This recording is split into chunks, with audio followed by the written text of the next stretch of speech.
Good day, my friends, and welcome back to the channel. Today, we're going to look at the objectives of epidemiology. Now, I tell you, say we don't start a new aspect of our discourse. We will discuss public health issues, and epidemiology will be an aspect of public health. Now, I don't define epidemiology before. Talk say epidemiology na the study of the determinants and distribution of health-related events. And I don't tell you say when you talk about distribution, you talk about frequency and pattern of disease. And if you talk about determinants, you talk about the risk factors and the causative factors of disease. So this one dey important for us to know. Now, wetin be the objectives of epidemiology? E get many objectives wey dey get. Now, and you know when you talk about objectives, you talk about wetin epidemiology wan achieve. That's this study now. Why we dey engage ourselves in this study, and wetin we go achieve by engaging ourselves in this study. Now, we get 5 major objectives wey epidemiology get, and we go run through these objectives very quickly so we fit understand. Number one na say epidemiology dey try identify etiology. Epidemiology wan know the cause of disease. If you get disease now, first epidemiology go wan know say this disease shey na infectious agent dey cause this disease. This disease shey na acute disease abi na chronic disease. Shey e get particular agent wey dey cause am, like malaria now, we know say na plasmodium dey cause am. If you look at many other diseases now, if na AIDS now, you know say na HIV go cause am. You get many diseases like that.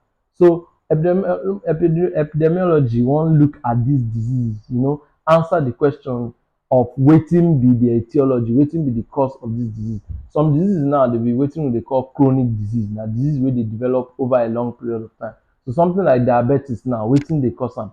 Epidemiology wan dig deep into this question, find out. And many chronic diseases like that, no be one agent dey cause the disease per se. Na particular condition like lifestyle, like diet, all these things will come together to form this particular or to cause this particular problem.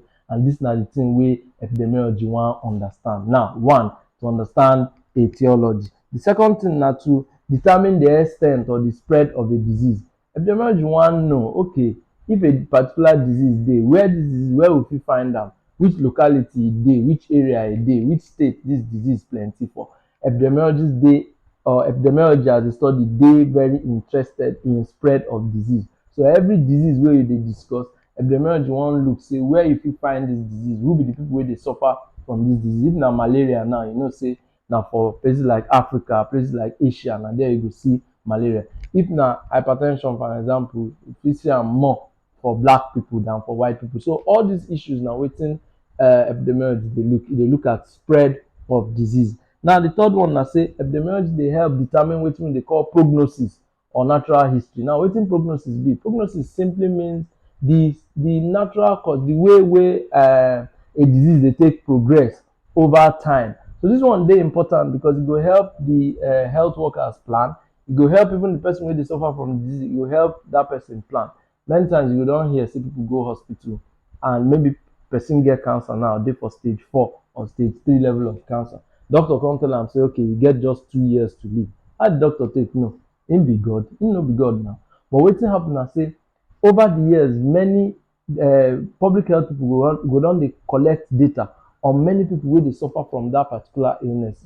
So over the time now, maybe they don collect data on over 200 people or 2,000 people wey don suffer from this cancer reach this particular stage. They see wetin happen to the person as e go through that stage. So now, based on that information, armed with that information, the doctor go fit tell person say, with this current illness wey you get, so if you be say na 6 months you get to live. So this na part of the objectives wey epidemiology get. Dey try determine prognosis and natural history of a disease. And this one dey important to know. Now, also epidemiology dey help to evaluate existing therapies vis-a-vis new therapies. Wetin we dey talk now? For example, if a new drug dey or a new method dey to cure a particular illness, epidemiology go look at that new method, look at the old method, come compare the two very well, check whether true this new method dey better than the old method. Because epidemiology go gather data. Epidemiologists wey dey work for different state ministry of health, federal ministry of health, they go gather enough data so that they will get enough information to know whether this new therapy make any sense before government and everybody will go dey pour money for there. Shey e actually dey better than the old one. Na wetin epidemiologists go check. Now the last and final objective na say epidemiologists dey help provide data, dey help gather data for policy making. Na wetin be policy making? E get documents wey government, non-governmental organizations, donor organizations like USAID, like UNICEF, all these bodies dey get wetin dey call policy documents, and all these documents dey determine how dey go spend their money. Dey no get money wey be say dey fit just dey spend am anyhow. No, dey need to ration their resources. So government now, how government go take know say okay, from this money wey we get, na so so so amount go go to mother and child health, na so so amount go go to health of men, na so so amount go go to this local government, this amount go go to this other local government. Na only data dey help government, and the person wey go provide this data na epidemiologist.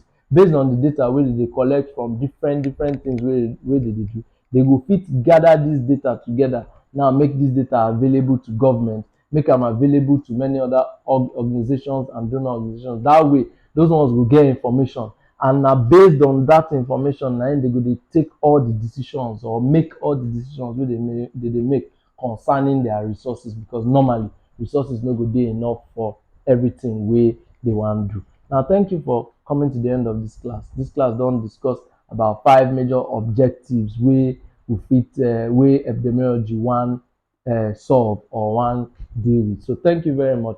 Please like our content, share our content, subscribe to our channel, and have a wonderful day.